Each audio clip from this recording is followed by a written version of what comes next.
সঙ্গীতের এই শক্তিতেই নেতাজি জাগিয়েছিলেন দেশপ্রেমের আগুন। ১২৮তম জন্মবার্ষিকীতে সেই মহানায়ককে স্মরণ করে আজও সুরভারতী সঙ্গীত কলাকেন্দ্র সেই একই পথে হেঁটে চলেছে, শিল্প ও সংস্কৃতির মাধ্যমে জাতি গঠনের পথে।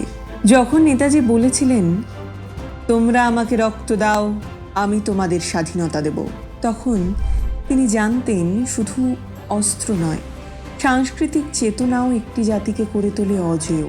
আজ সুরভারতীর লক্ষাধিক শিল্পী সেই অমর আদর্শকে বহন করে চলেছে।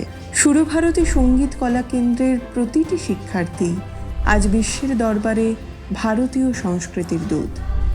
দেশ বিদেশের মাটিতে আমাদের শিল্পীরা ছড়িয়ে দিচ্ছে ভারতীয় সংস্কৃতির সুরভি, নেতাজির স্বপ্নের ভারত, যেখানে প্রতিটি নাগরিক স্বাধীন, সবল আর সাংস্কৃতিকভাবে সমৃদ্ধ।